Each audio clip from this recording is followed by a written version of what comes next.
actually going to be preparing a couple of hearty appetizers that pair well with Zinfandel. We're going to actually start off with a beef brisket and black bean nachos, but I'm going to make sure that I save some time to show you a very quick and easy appetizer that you can just do at the last minute if you need to. I just have a little bit of chopping left to do, so let me get to that. I'm going to need about a 1/4 cup of chopped carrots.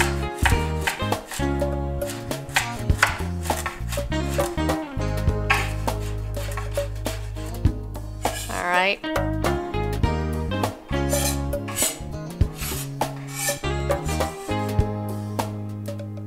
I'd already chopped up about a 1/2 cup of onions.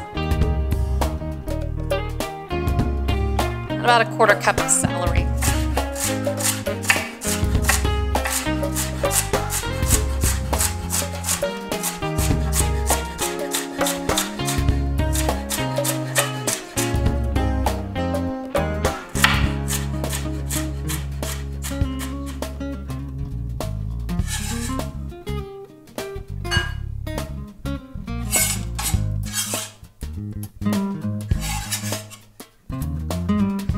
This is, like I said, quite a hearty appetizer. It's so hearty that you can actually use it as a light meal. Actually, we're done with the chopping now. All we need to do is prepare that brisket because we're going to brown it before it goes into the oven for several hours. In order to do that, it's just simply a matter of seasoning with some salt and pepper.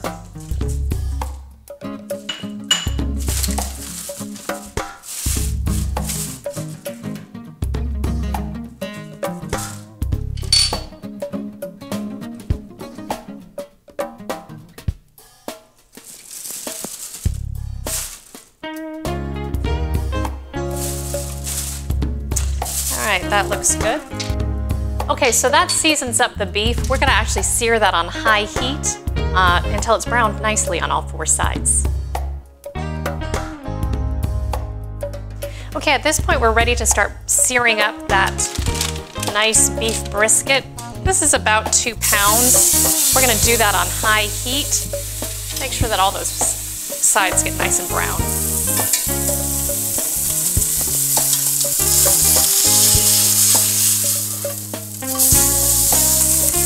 Look at that beautiful browning. This is going to be delicious. One thing about this recipe, it's quite simple in its method, but you do need about 4 hours to roast this brisket in the oven. So it's really just a matter of, do you have a day to sit by and just be there to watch it as it roasts. All right, let me flip this one more time. And I'm just going to kind of hold this into place so that we can get, again, all 4 sides.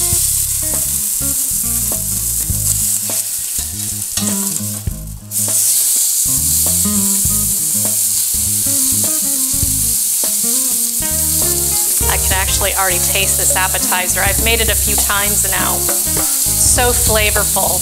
And again, there's so many really good flavors in this nacho recipe that it stands up really well to that Zinfandel.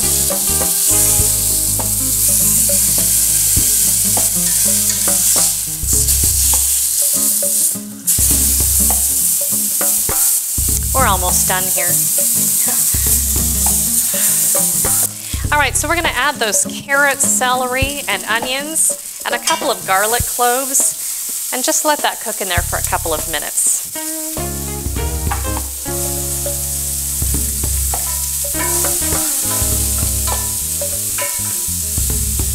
To this, we're going to go ahead and add a whole ancho chili pepper.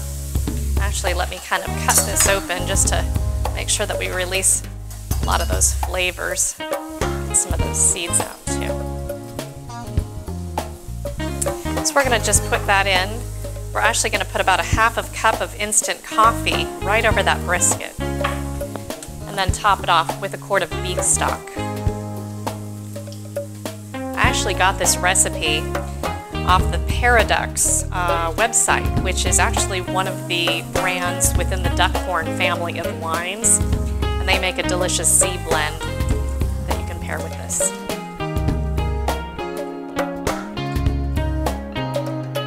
All right, that's as simple as it is. What we're going to do is make sure we put a lid on this, put it in a 375-degree oven for about 4 hours. and it's going to be delicious when it comes out.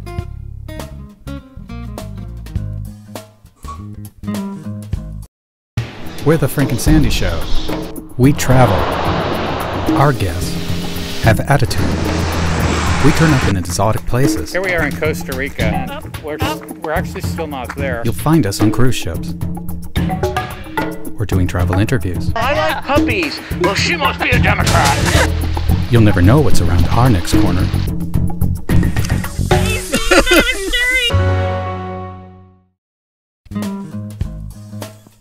While that brisket is roasting, I'm going to begin to prepare the bean mixture that's going to accompany that brisket to make a delicious nacho.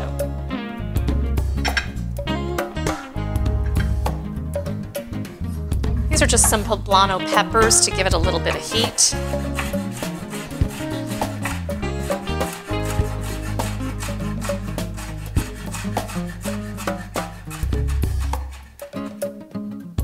Again, this recipe, it's quite straightforward. After we're done with the poblano peppers, we've got to mince up about a teaspoon or so of garlic.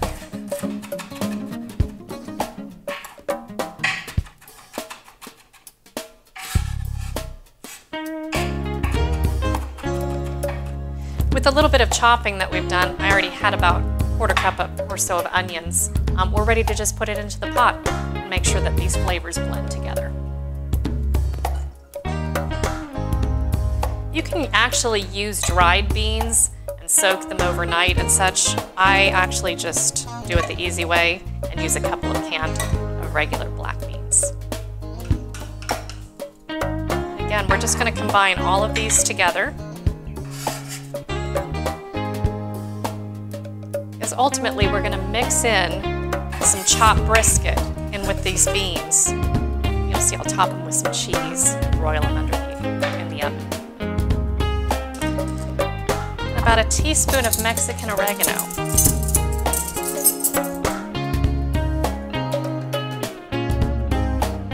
All right, just a bay leaf.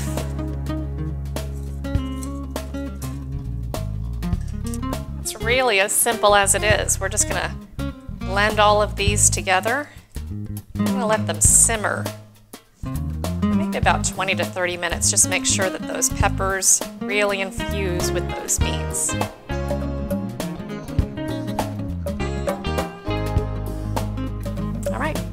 So we wait.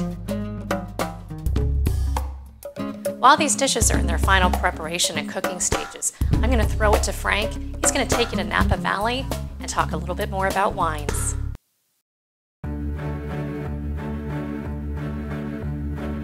When wine and food are brought together right, it tastes like a ballet that explodes with new flavors.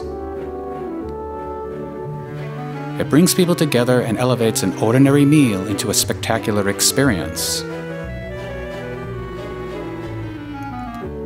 And although Zinfandel pairs with many great foods, when I think of Zinfandel, I think of turkey, which makes me think of Thanksgiving. So we traveled to Napa, California during Thanksgiving time to find a new wine pairing adventure. Ah, the mystique and magic of Napa during the holidays. Stunning wineries were everywhere, as if placed here by a benevolent large giant who wanted his very own fairy tale valley. From Inglenook to Duckhorn, from Mondavi to Cakebread, and onward from Paradox to Chapelet, you simply felt as if you fell off the earth we know, straight into an endless fantasy land with no limits. There was magic and romance everywhere, in every chair placed, every tree planted, and each beam vaulted.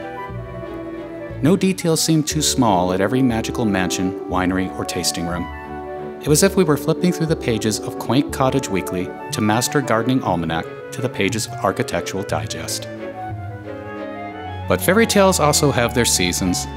The huge harvest had come to an end all over the valley. The vines had pulled up their blankets and had gone to sleep. You could almost feel a sense of relief in the stillness now that the hustle and bustle of the harvest season had become just a memory. Even the windmills were quiet and taking a long-deserved break. But a Sleeping Beauty can still deliver bountiful portraits at every turn.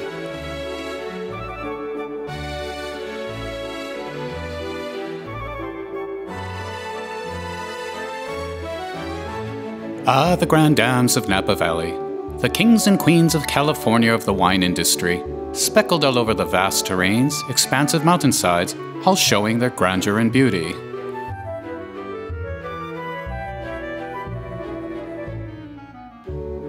I've often said I've never met a zin I didn't like.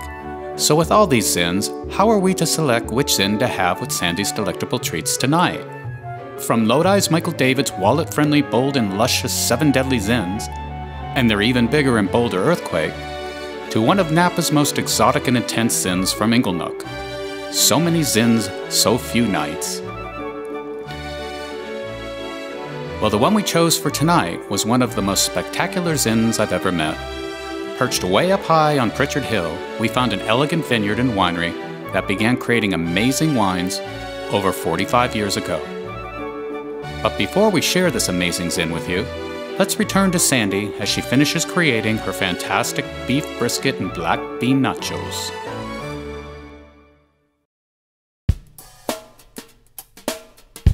All right, so I've just pulled this brisket out from the roasting pan. It was able to roast for about 4 hours and it rested in its own juices for about 30 minutes. So I've been busy kind of chopping it. You can kind of see I'm using the word chop loosely here. It's actually more of a shred, which I think is going to work out quite well for the nachos. Again, we're going to be putting this onto tortilla chips, and if we have too much big chunks, those tortilla chips just won't stand up to the weight of it. So let me continue chopping or shredding the brisket. You can see the tenderness of this meat. It's perfectly done. A lot of that fat content's been able to dissolve and really just marbleize this beef beautifully. All right, so that's probably plenty because I'm just gonna make a small serving for Frank and I this evening, but you see I've got plenty of leftover brisket for another meal and or another serving of nachos for another evening. So all that's left to do really is combine it again with those beans that I had made ahead of time. What we're gonna do is we're gonna put it in this bowl.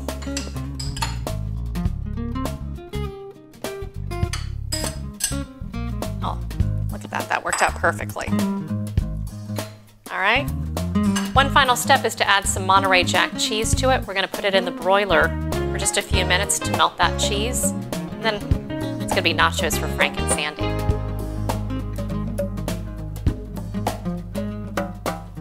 We're ready for the broiler.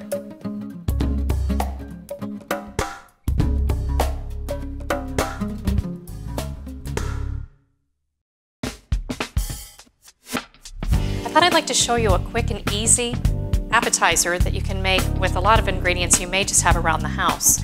I'm using spicy sausage today, which is going to make it pair well with a Zinfandel or a Syrah.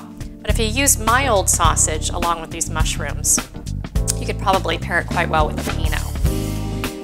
But this is just as simple as having a few fresh herbs around the house, some Parmesan cheese. I think most of us have mushrooms around the house. And again, this is one of those where you're trying to put together a really last-minute appetizer. You want it to look fancy.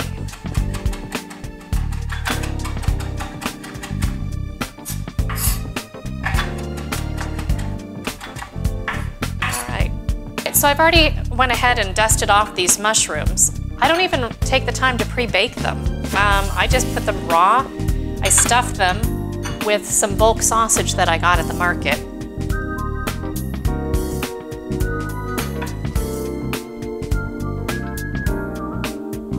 Just make sure you really cram it down in there so that it settles up nicely and still has a nice amount of sausage popping out over the top.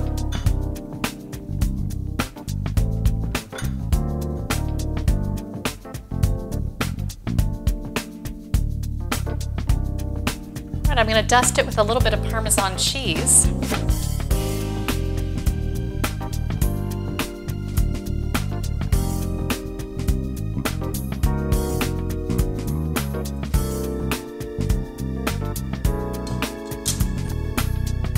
And it's simple as putting it on a greased cookie sheet. I like to line it with foil. It makes for easy cleanup.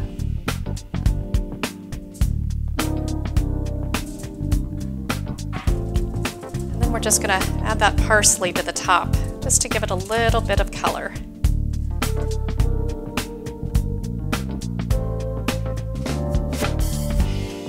And you have it. You see, in probably less than just 2 or 3 minutes, you've got a ready-made appetizer. These will go in the oven for about 350 for about maybe 18 to 20 minutes. Just make sure the sausage is cooked through. It'll be delicious.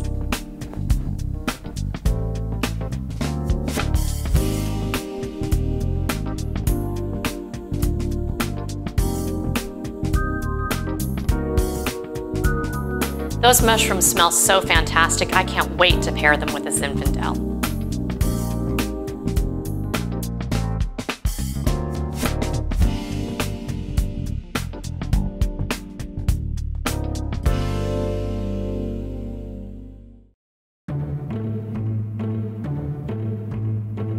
Perched up some 1,800 feet above sea level, we finally were able to visit the winery that has created some of the most amazing wines we've ever tasted. Don and Molly Chapelet and their team create some of the most amazing wines known to man. Their 2012 Pritchard Hill Cabernet, for example, recently received a 99+ rating from Robert Parker. In our wine tasting visit, we experienced rich and amazing wines that simply took our breath away. From the spectacular Chardonnays and Chenin Blancs to beautiful Pinots and exotic blends, Chapelet never fails to impress and exceed. And so when we needed a smashing Zinfandel to go with this fantastic meal, we turned to Chapelet and found another of their trophies, the Chapelet 2012 Zinfandel. A lot of times when you're considering what food to pair with a Zinfandel, a lot of people go for the standard grilled steak or a barbecued pork with some spicy barbecue sauce. But sometimes you just want something a little bit lighter. That's when spicy sausage is really going to fit the bill. I'm going to be making a spicy sausage with peppers dish today. It can be served over polenta or penny pasta, or it can just be eaten on a hoagie roll. Tonight, actually, I'm just going to do it with these wonderful fall vegetables of the peppers. I'm just going to serve it as is. The thing that's nice about this meal is it's pretty simple and straightforward. All you need is really fresh vegetables and some good sausage. This can even be made up to several days in advance and put in the fridge if you really didn't even want to cook on the day that you were actually having it. And it makes for great leftovers.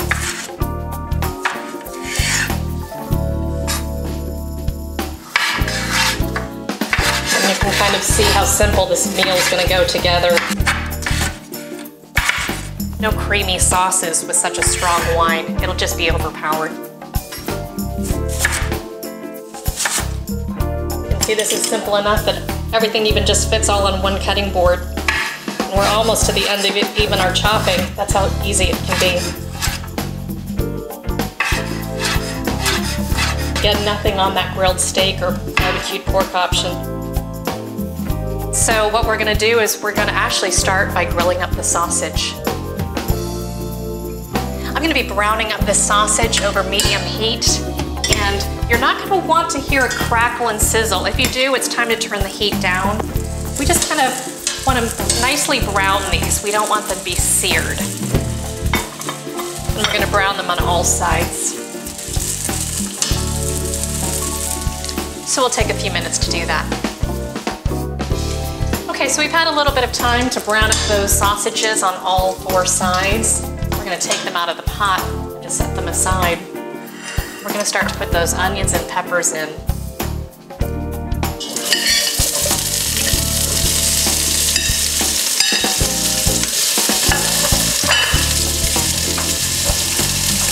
this point, we're going to turn that heat up to high to really get some browning on these vegetables, just to add that little smoked flavor.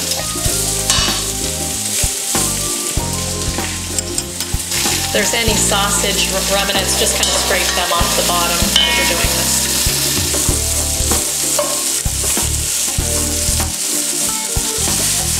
This is a great dish actually to serve in the late summer and early fall before it gets too cold. That's when those heartier dishes are probably going to be a better complement. But right now the weather is still a little warm and we have these beautiful vegetables, so we might as well take advantage of them. All right, I'm just going to let that sit so they have a chance to blacken. Once we've actually had a chance for those vegetables to soften up a bit, we're gonna season them with a little bit of salt. And at this stage, we're gonna add that garlic. Just cook for about a minute or so. Let those flavors infuse.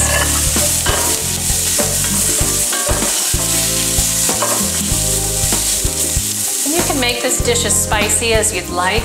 Some people don't like spicy dishes that much, and there's some optional items like some crushed red peppers, or you can maybe not do quite as spicy of a sausage in this dish. But again, it's gotta have some flavor because again, a Zinfandel, it's quite bold, and you're not gonna wanna have a food that's not gonna be able to stand up to that. I like to add a little bit of wine. Again, that's optional.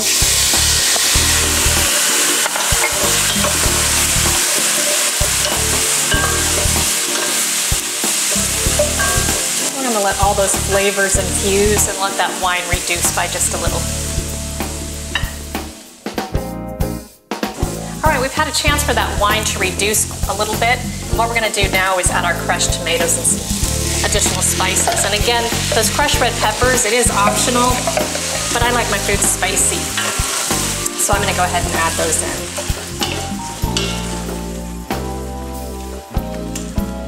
We're gonna blend that well.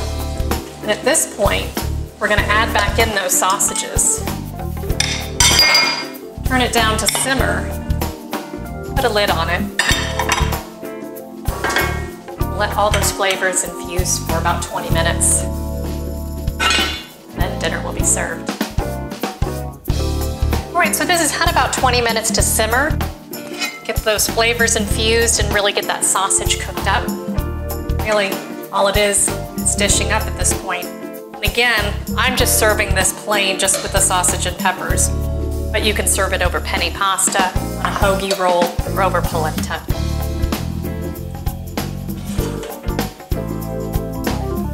You can smell all those spicy flavors. It's gonna be delicious with that Zinfandel.